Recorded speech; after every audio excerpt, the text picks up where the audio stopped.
السلام علیکم ورحمۃ اللہ۔ اس حدیث کے متعلق آپ نے پوچھا، راوی ہیں روایت کے حضرت ابو ہریرہ رضی اللہ عنہ ان رسول اللہ صلی اللہ علیہ وسلم قال،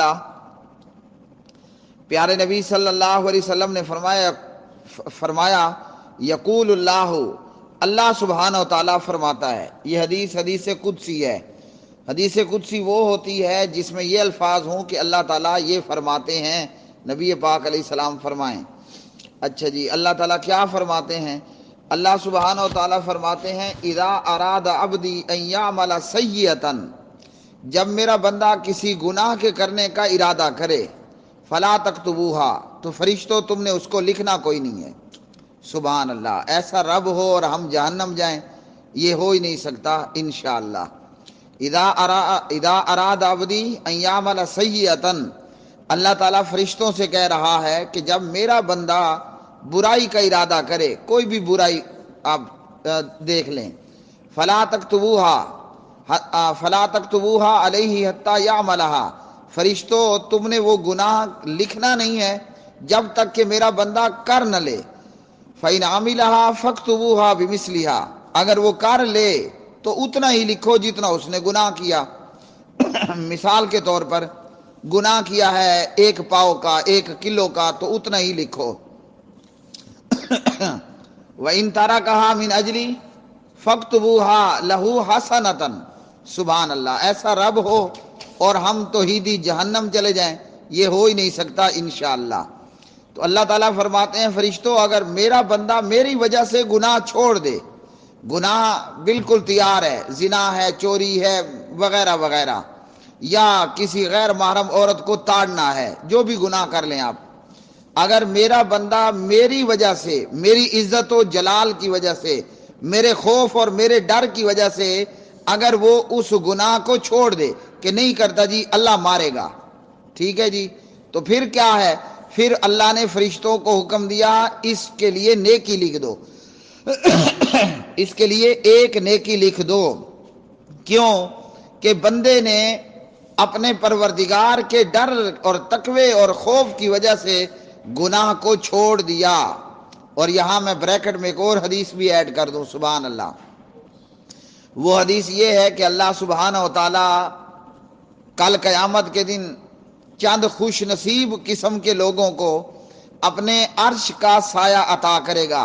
کتنے لوگ ہوں گے؟ 7، 1، 2، 3، 4، 5، 6، 7 خوش نصیب لوگوں کو اللہ رب رحمان کل قیامت کے دن اپنے عرش کا سایہ عطا کرے گا۔ اللہ اکبر۔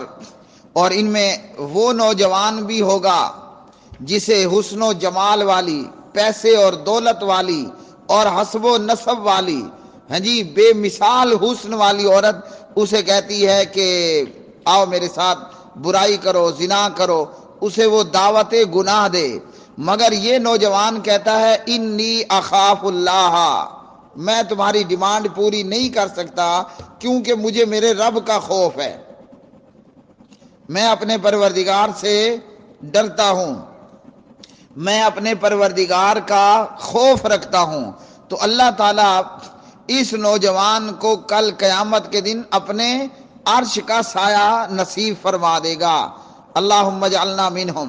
اس صحیح بخاری کی حدیث کے اندر جس کا نمبر ہے 7501، اس کے اندر اللہ سبحانہ و تعالیٰ فرشتوں کو بتا رہے ہیں کہ جب میرا بندہ میری وجہ سے، میرے حکم، میری خوف اور مجھ سے ثواب کے شوق میں 3 باتیں لکھی گئی ہیں اس کے تحت، کہ میرا بندہ میری وجہ سے گناہ کو چھوڑ دے، ٹھیک ہے جی، وہ میری وجہ کیا ہے؟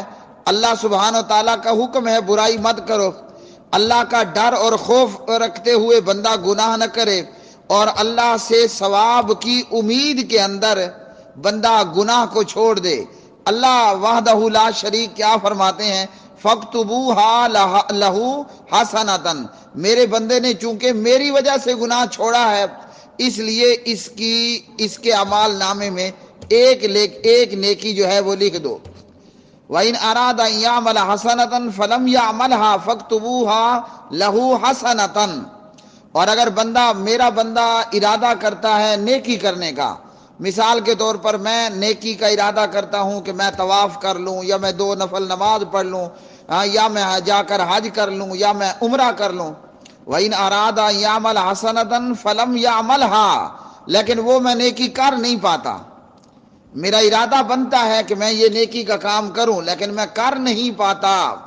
میرا رب اپنے فرشتوں سے کہتا ہے فَاكْتُبُوهَا لَهُ حَسَنَةً، اس بندے کے لیے ایک نیکی لکھ دو.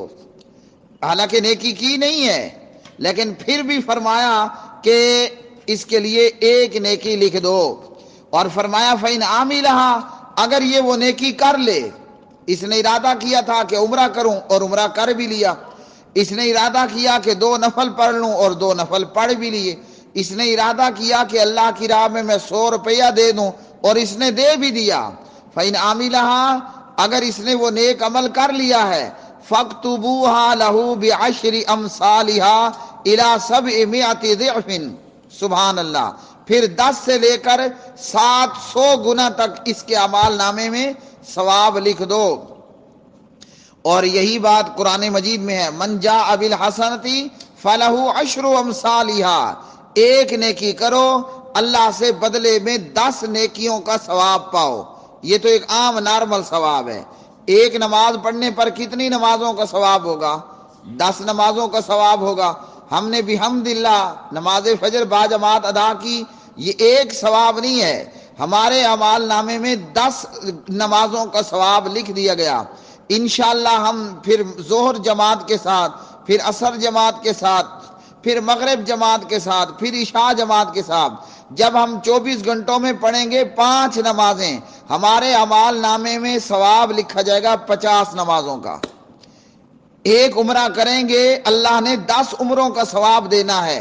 ایک طواف بیت اللہ کریں گے اللہ نے 10 طوافوں کا ثواب دینا ہے. یہ تو 10 تو ہو گئی عام لیمٹ، اور کئی مرتبہ ایسا ہوگا کہ ہمارے ذوق، ہمارے شوق اور عبادت کے اندر جو ہے وہ خشوع اور خضوع کی وجہ سے 10 سے لے کر 700 گنا تک بھی اللہ تعالی ثواب عطا کر دیتے ہیں.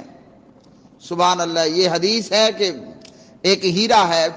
اس حدیث کو دیکھتے ہوئے میں علی وجہ البصیرت یہ کہہ سکتا ہوں اور اپنے پروردگار پر اپنے 100% اعتماد کرتے ہوئے کہہ سکتا ہوں سوال ہی پیدا نہیں ہوتا کہ ہمارا رب ہمیں جہنم میں ڈالے انشاءاللہ. اللہم انک عفو تحب العفو فاعف عنا. ہاں، شرط یہ ہے کہ ہم اپنے پروردگار کو یاد تو رکھیں نا. اگر ہم نے اپنے رب کو دنیا میں بھلا دیا تو پھر قیامت کے دن ہمارا رب بھی ہم سے منہ پھیر لے گا، ہمارا پروردگار بھی پھر ہمیں بھلا دے گا. وَلَا تَكُونُوا كَالَّذِينَ نَسُوا اللَّهَ فَأَنسَاهُمْ أَنفُسَهُمْ. اگر ہم نے اپنے رب کو بھلایا، اللہ نے ہم سے ہمارا آپ بھلا دینا ہے. اور اللہ کو اگر ہم نے بھلایا دیگر آیات میں، پھر ہمارا رب بھی ہمیں بھلا دے گا. کیا مطلب اپنی رحمت سے محروم کر دے گا. تو کلمہ پڑھنے والوں مسلمانوں، اپنے پروردگار کو دنیا میں یاد رکھو. پروردگار کی رحمت اور مغفرت اتنی ہے کہ ہم سوچ بھی نہیں سکتے. ہماری سوچ اور ہمارا علم اپنے پروردگار کی رحمت کا ادراک کر ہی نہیں سکتا.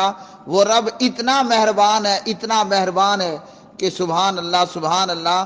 اس حدیث کو، حدیث قدسی کو دیکھنے بعد ہم یہ علی وجہ البصیرت اور پروردگار پر پورا اعتماد کرتے ہوئے ہم الحمدللہ یہ کہہ سکتے ہیں کہ ہمارا رب ہمیں جہنم نہیں ڈالے گا انشاءاللہ. وآخر دعوانا الحمدللہ رب العالمین.